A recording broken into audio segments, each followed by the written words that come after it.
everyone! This is another art box or subscription box opening, and this one here is Smart Art Box for August. And for those of you who are not familiar with Smart Art Box, it is a monthly subscription box that comes with top-notch art supplies. At least I found them very good. So, I mean, I don't know, maybe somebody else may not find them as good, but I found them very, very good. But before I delve into this box now, I have opened it and I had started recording and my battery died. So, this is like the second or third time because for one reason or the other I had to shut it off, start it again, shut it off. So, because I either made a mistake or I didn't say something clearly, and I'm like, oh. So, I had to stop it. But anyway, let me show you what I came up with for July's box, which was Andy Warhol. I came up with this. Now, for those people who may not be familiar, this is Katie Keene. And she was a comic book character back in the 50s, and she was revived in the 1980s and the early 2000s. I do not know if she is still in Archie Comics or not. But back then, she was extremely popular. People wrote in, sent in designs for her outfits, and they would be featured in the comic book itself. And she also came with paper dolls. And for those of you who do not know what paper dolls are, they are paper. They're dolls made out of paper, and you put the clothes on. Either depending on who makes them, sometimes you could rub them on and they would stick, But most of the time, they came with little tabs that you put over the doll's, body, and the clothes stayed on. That's what I grew up with is paper dolls. Now they're called, I guess, Kiss dolls. That they're all electronic. But anyway, so I used all the stencils and all the crayons. I really enjoyed it because I used the gray and the orange for her skin, and I liked how I got the different colors of oranges.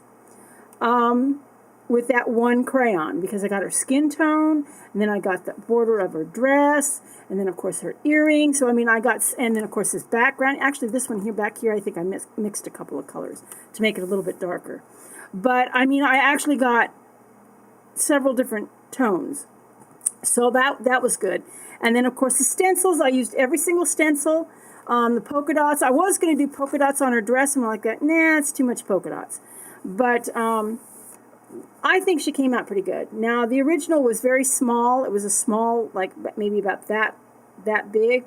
So I sat there and I tried, I don't know if she might be a little off, but I still like how she came out. Now, she was talking on the phone. That's what she had, old school phone. And she had that on her ear over here, but I got rid of the hand and everything because I just liked it. I just liked her like that. But anyway, that is what I came up with, and this is the original artist for Katie Keene was a gentleman named Bill Wogan. I think I pronounced his name right. So, and I put on the back after Bill Wogan because this is my interpretation of his artwork. Okay, because it's when you're an artist and you see something that, like say from another artist, like say from long ago, like Leonardo da Vinci or Raphael or Picasso or whatever, you copy their work, or like say you take inspiration from their work. You always, and especially if it's like Katie here, looks similar to Bill Wogan's. So you always say after that artist because he did not do this, I did it. It's my interpretation. But you always acknowledge the artist that inspired you. So anyway, that, and also Katie Keene is owned by Archie Comics. So let me get that out of the way. I am no way affiliated with Archie Comics. But I do have a whole mess of Katie Keene comics, and this was like I said, it was a small drawing, about about that big. It wasn't that big. It was like from a panel. It was from one of the comic book panels. And anyway, so I think it came out pretty good. I was almost decided to give her long hair, but I thought, nah, I like it. The original was up like this too, and I kind of like it. There's a few differences between this one and the original, but I like how it came out. I think it came out pretty good. But anyway, that's July's. And let me I really liked using the crayons. The crayons are really smooth to use. It was really fun using them. I've got to get me more. I think I used too much of them though. Anyway, let's get into the this box, August box. And as I said, I already opened it. Now the artist in this one, in August box, is Mary Cassatt. And her name was Mary Stevenson Cassatt. And she was born on May 22nd, 1844 in Allegheny City, Pennsylvania. Daughter of a successful investment broker, her upbringing reflected her family's high social standing. So, in other words, she was a debutante, I would say. She was like a rich, she was from a wealthy family. At the age of 16, though women were discouraged from pursuing a career, Cassatt enrolled in Philadelphia, Pennsylvania Academy for the Fine Arts. Unfortunately, she found the male faculty and her fellow students to be resentful of her attendance. How times have changed since that time. It is so nice that things have changed, because that is just not right. Especially when you're a talented artist, or you're talented in anything. If you can do it just as good as a man, if not better than a man, it's really a shame, like back then, that, I know like women doctors, a lot of people did not want to have a woman doctor, because, well, it was a woman. So I like that things have changed. That is good. There were some good things that have changed since then, some bad things that have changed. But I won't go into that. That's some political stuff, and I don't want to go into that. But anyway, where was I? Attendance. She also found the curriculum to be limited and slow-paced. Cassatt left the program and moved to Europe, where she could study the works of the old masters firsthand. Now, that is something I always wanted to do. I always wanted to go to Paris, have a little garret, someplace in the city, where I could, paint and sketch and draw and go around Paris and, sketch the landmarks and whatnot. But unlike Cassatt, my family was not wealthy, and therefore, I never went to Paris. I did apply. I actually did apply for scholarships, but there was always money involved, and my family did not have the money. And anyway, I'll get into that in a minute. Without the support of her family, she left for Paris in 1866 and began her study with private art lessons in the Louvre. How cool is that, to have private art lessons in the Louvre, where she would copy masterpieces. In 1868, one of her portraits was selected for the prestigious Paris Salon, an annual exhibition. I wonder if they still have that. Anyway, I don't think so. An annual exhibition run by the French government. 2 years later, due to the outbreak of the French-Prussian War, she was forced to return home to live with her parents. The artist had trouble continuing her career, as it was difficult to find proper materials, and her father refused to pay for anything related to her art. Just a few years later, Cassatt, and that's where that sentence ends, is right there. So they must have meant to put something else there, because a whole new sentence starts after that, or a whole new paragraph. But I had a similar problem when I was growing up too. This is back in the 70s, and I wanted to be back in the 70s. I wanted to be an illustrator like Darren Stevens, but my mom discouraged me. Said it was a man's world, and I would have a hard time competing with the men. So she kind of ushered me toward women things, secretarial and that kind of, or store clerk, that kind of thing. But I always had a great passion for art. I always wanted to draw, but that never came about. Let me see, what does it say? Although she felt indebted to the salon for building her career, she also began to feel constrained by its guidelines and began to experiment artistically as she grew less concerned with commercial art. During this time, she became inspired by the pastel works of Edgar Degas. I love Edgar Degas. and soon built a strong friendship with him. Cassatt exhibited, actually this sentence here, this paragraph, should be up here, is what it should be, or in between where it says this is very badly put together. The paragraph, anyway. During this time, she became inspired. Okay, I already read that part. Cassatt exhibited 11 of her paintings with the Impressionists, and that's the word I wanted, Impressionists, in 1879. The show was a huge success and was followed with similar exhibits in 1880 and 1881. The artist became famous for her portraits. She was especially drawn to women in everyday settings, particularly mothers and their children. In later years, she began taking an interest in young American artists. In addition, she sponsored fellow Impressionists and encouraged wealthy Americans to support the movement by purchasing artwork. She also became an advisor to major collectors with the stipulation that their purchases would eventually be passed on to American art museums. After 1910, her increasingly poor eyesight put an end to her career. That is something I was always worried about, because for a while I was going blind. I had cataracts. And I love to draw. And if I can't see, how can I see to draw? So eventually I got that taken care of. I've got, lenses in my eyes now. I had that LASIK eye surgery stuff. So I can see better than I could all my life. I mean, I don't have to wear glasses except for reading. Let's see. Cassatt was forced to give up painting as diabetes, slowly stole her vision. For 11 years until her death on June 14th, 1926, she lived in almost total blindness, robbed by her greatest source of pleasure. Oh my gosh, that makes me feel so bad. It makes me feel so sad. I can relate to this lady. Because I'm also diabetic. I almost went blind. And if she had just lived in the modern times, she could have had her eyes worked on.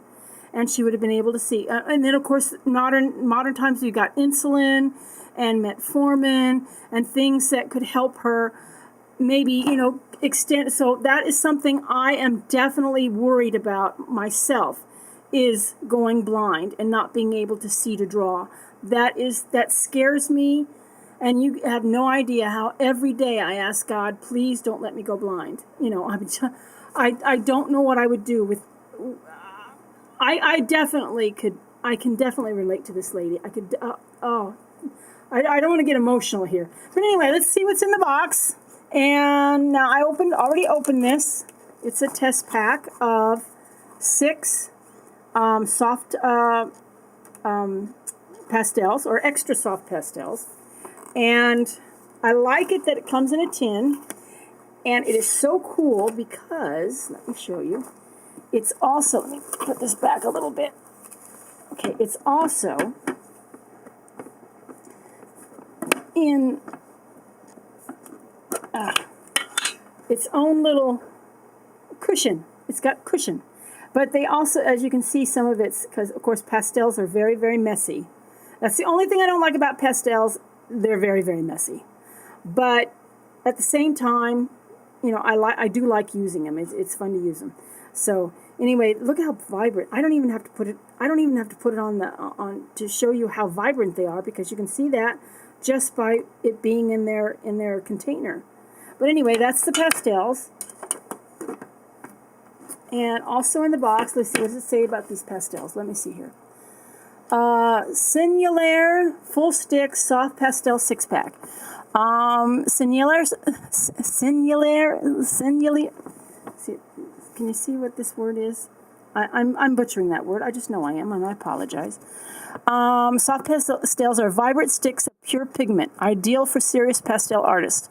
These smooth, high-quality pastels can also be wetted once on the substrate, and can be spread like watercolor. Oh, how cool is that? Oh, I love things that can, be dually used.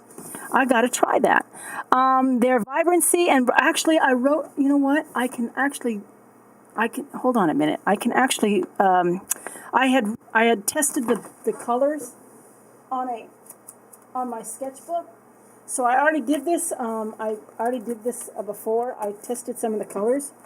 And here's the yellow right here. This is the yellow right here. I don't know if you can see it because there's yellow above it, but this is the yellow right here. This is the red, the blue, and the green. It has white, red, yellow, blue, and green, and black. So, but since I'm sitting here and I've got my water brush handy, let us see exactly. You'll have to excuse all the markings and stuff.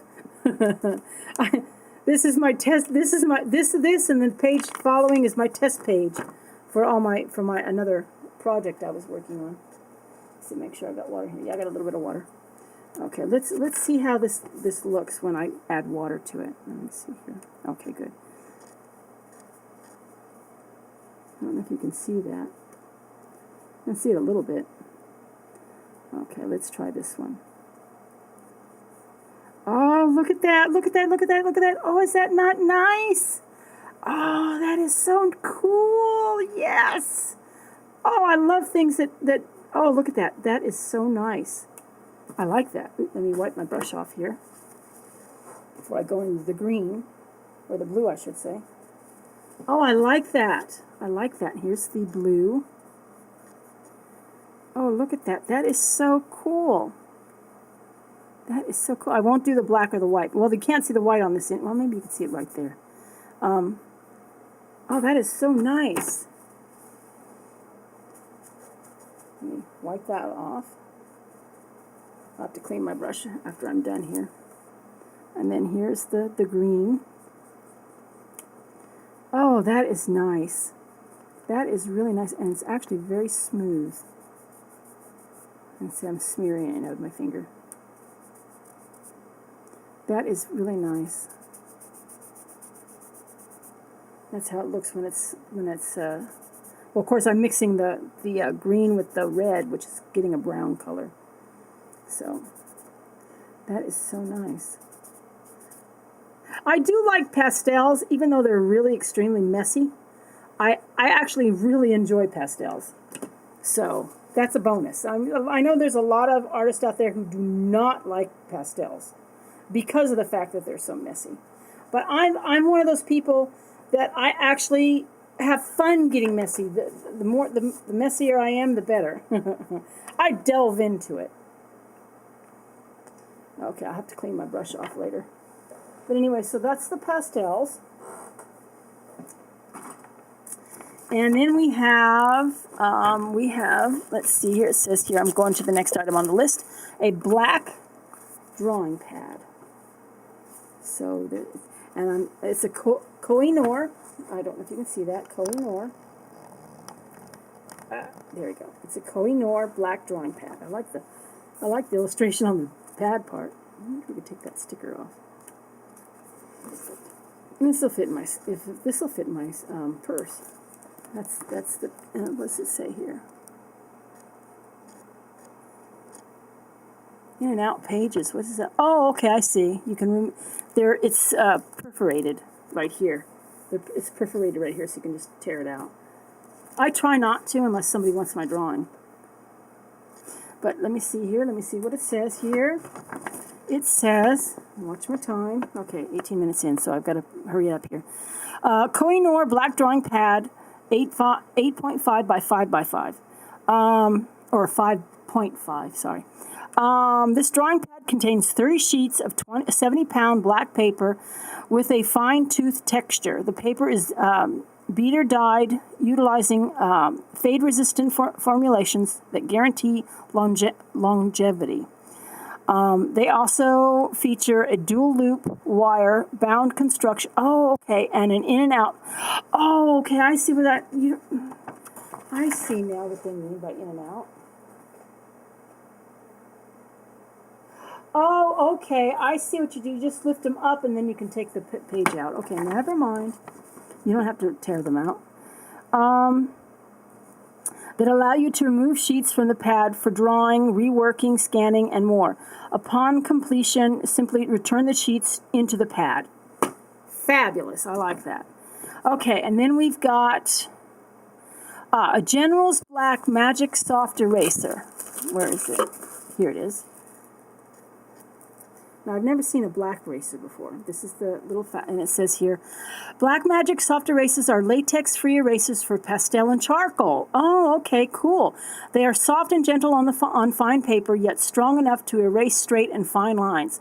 Erase marks on fine artwork, watercolor papers, textured papers, and memory book pages.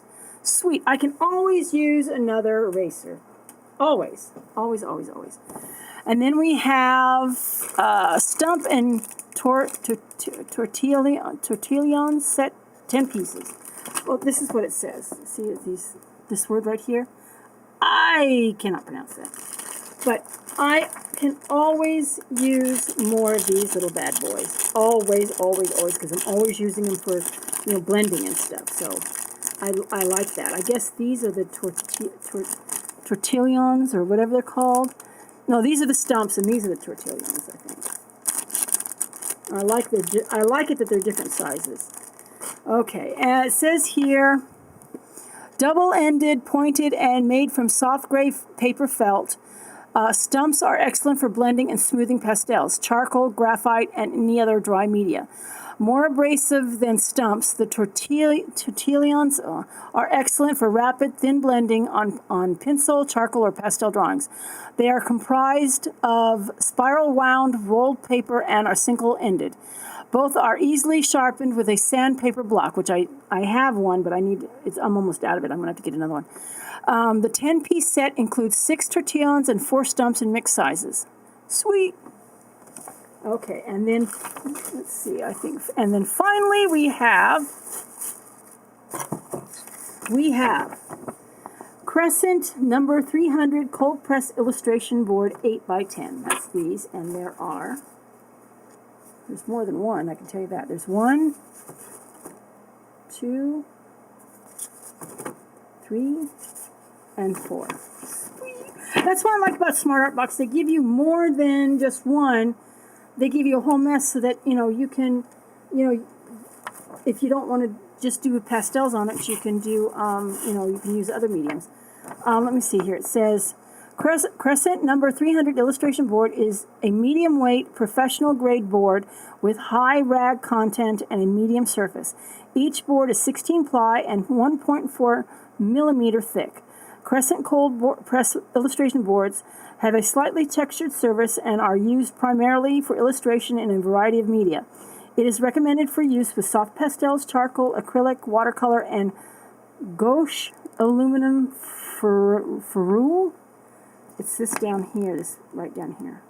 Anyway, on the back of the pamphlet or the little catalog, or not catalog, but little thingy here, it shows you how to create a soft pastel portrait. Although I may or may not do a portrait, I know what I want to do. And when I saw that black paper, I knew exactly what I wanted to do. I guess I could do a portrait. I suppose. I guess I could do a portrait. Yes, I can. I know exactly what I've got. I've got something over there that I can actually do a portrait out of. Anyway, I'm 23 minutes in, and this is going to run out, and I don't want it to end all of a sudden, so I will call it done. This unboxing done, and I'm looking forward to using the supplies in this box. I never know what I'm going to draw when I get these boxes, because there's like 3 Smart Art boxes that I have not I've opened and I've done reviews on them, unboxings, but I haven't done anything with them yet. But anyway, I'm looking forward to using these, and of course, I will show what I have on the next unboxing, if there is a next unboxing, because somebody is sending me these, so I never know when they're going to end or not. So when I get a box, I'm like, woohoo, another box. It's like having a present every month. It's almost like Christmas every month. But anyway, wherever you are in the world, I hope you are having a wonderful day. And until next time, y'all take care of yourselves. All right. Talk to you later. All right. God bless. Bye.